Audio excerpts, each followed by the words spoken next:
इंसानों को इल्म से, इंसानों को हकीकत से दूर रखा गया, शऊर से, हुनर से, फनून से दूर रखा गया, तो वहां एक बगावत पैदा हुई। वही बगावत आज के यूरोप के अंदर तहरीके आजादी निस्वा के नाम से है। मसीहियत ने औरत से नफरत का जो कॉन्सेप्ट दिया, जो तसव्वुर पेश किया, तो इसके नतीजे में बहुत सी तहरीकें पैदा हुई और औरतों के हुकूक के नाम पर। इन तहरीकों के अंदर जो बुनियादी तहरीक थी वो मुसावाते मर्दो जन की थी कि औरत और मर्द दोनों को बराबर होना चाहिए। औरत और मर्द अगर दोनों बराबर हो जाएं तो ये एक गैर फितरी तसव्वुर है। बसा औकात अपने अमल के लिहाज से औरत का मकाम मर्दों से बहुत आगे बढ़ जाता है, बसा औकात अपने अमल के एतबार से मर्दों का मकाम बहुत आगे बढ़ जाता है। लेकिन इस्लाम ने जो तकसीम की है वो इस लिहाज से बहुत मुख्तलिफ है और बहुत मुनफरिद मकाम रखती है कि इस्लाम ने औरत को और मर्द को बिल्कुल वही मकाम दिया जो उनकी फितरत का तकाजा था, जायज मकाम दिया। फितरी तालीमात के मुताबिक अगर जिंदगी गुजारें तो सेहतमंद मुआशरा कायम हो सकता, और हकीकत यह है कि दोनों का किरदार अपनी जगह लाजिम व मलजूम है। 1792 की बात है जब vindication of rights of women के एतबार से यूरोप में पहली दफा जो तंजीम, जो ऑर्गेनाइजेशन पैदा हुई, ये 1792 के जमाने में हुई। इससे पहले खवातीन को कभी ये इजाजत हासिल नहीं थी।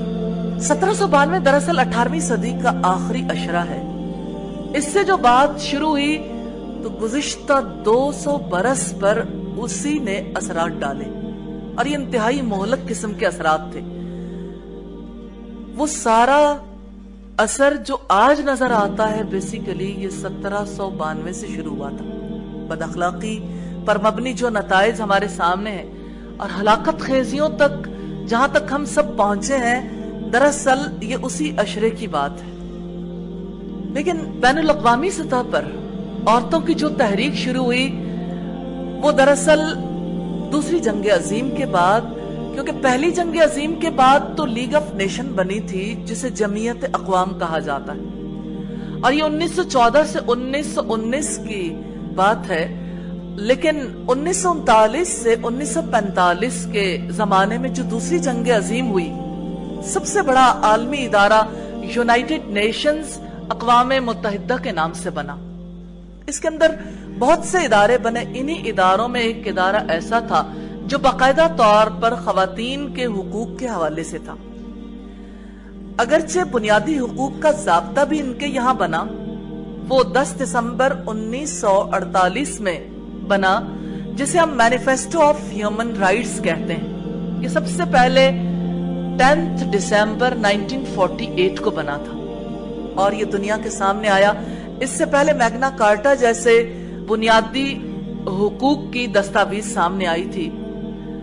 अगर हम इन सब को देखना चाहें तो जो पहले की दस्तावेजात थी उसमें कहीं भी औरतों के हुकूक के हवाले से कोई तज़किरा मौजूद नहीं। लेकिन जो दस्तावेज 10 दिसंबर 1948 को हमारे सामने आई, अगर उसको सामने रखें तो बात यह है कि औरतों से उनके हुकूक छीन लिए गए।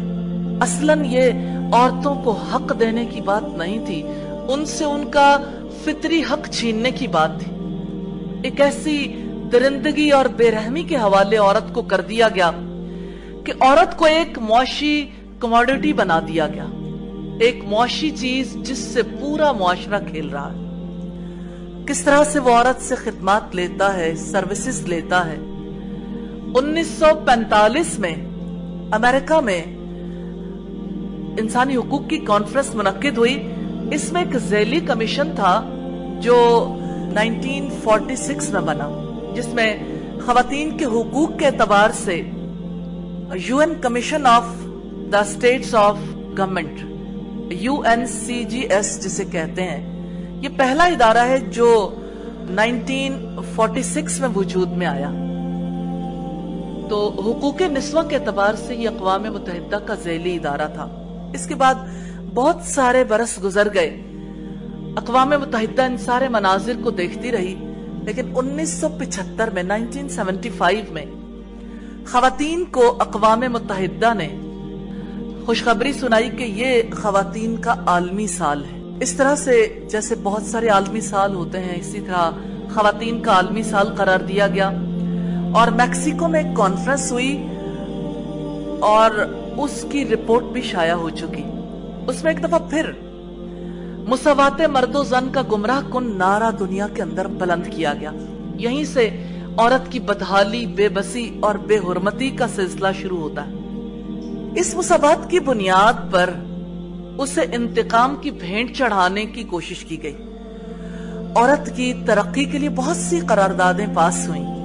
اس کانفرنس کا ایجنڈا اگر ہم دیکھیں تو عورتوں اور مردوں کی مساوات، امن اور ترقی کے عنوانات سے پیش کیا گیا. پھر 1979 میں ایک اور کنونشن وجود میں آیا جس میں مرد اور عورت کے امتیازات کو ختم کر دیا گیا. اور پہلی دفعہ اس میں یہ آیا کہ مرد اگر مردوں سے شادی کرنا چاہیں اور عورتیں اگر عورتوں سے شادی کرنا چاہیں تو یہ مساوات مرد و زن کی پہلی تعبیر تھی. یعنی بڑے سے بڑا کارنامہ جو انجام دیا گیا وہ یہاں تک آ کر منتج ہوا. ان کے عقل مندوں نے، ان کے دانشوروں نے، ہنر مندوں نے انسانیت کے لیے سب سے بڑا خواب وہ دیکھا جو سینکڑوں برس پہلے، ہزاروں برس پہلے قوم لوط نے خواب دیکھا تھا. جس سوسائٹی کو اللہ تعالیٰ نے پتھروں سے اور سمندر کا پانی ان پر چڑھا کر ہلاک کر دیا تھا، اسی ہلاکت کے لیے ایک بار پھر تیاری کی گئی. تو مساوات مرد و زن کا یہ تصور ہے کہ عورتوں کے ساتھ اور مرد مردوں کے ساتھ اپنی زندگی بتا سکتے ہیں.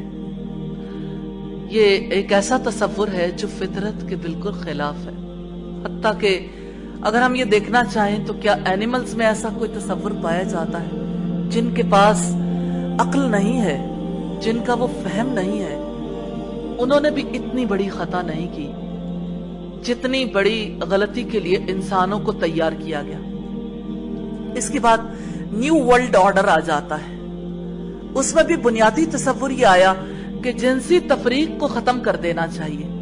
اس سے دو فائدے ہوں گے، ایک تو آبادی کم ہوگی، دوسرے خاندان کے تصور کو بھی ختم کر دیا جائے گا کیونکہ پوری دنیا ایک خاندان کے طور پر موجود ہے. اس نئی دنیا میں ایک جدید کانسیپٹ سامنے آیا. کیا واقعی انسانیت کا یہ سب سے بڑا خواب ہے؟ اب جو تصور دیا گیا ایک آزاد اور خود مختار عورت کا تصور دیا گیا کہ اس کو امپاور کرنا ہے. ہاں، عورت فطرتاً تو ایک گھر، ایک آشیانہ بناتی تھی. اب معاشرے میں اس فیملی سسٹم کو، اس نظام کو ختم کرنے کے لیے عورتوں اور مردوں کی مکمل مساوات کا اعلان کر دیا گیا. عورت کو جو آدھی انسانیت ہے اس کی مظلومیت کو ابھارا گیا اور مساوات مرد و زن کا خوشنما نعرہ اسے دیا گیا. وہ اسی نعرے کے ساتھ آگے بڑھتی ہوئی دکھائی دیتی ہے. بظاہر تو لگتا ہے کہ عورت کو آزادی مل گئی، لیکن اس نے اخلاق اور تہذیب کے سارے بقیے ادھیڑ دیے. كتاب أنزلناه إليك لتخرج الناس من الظلمات إلى النور بإذن ربهم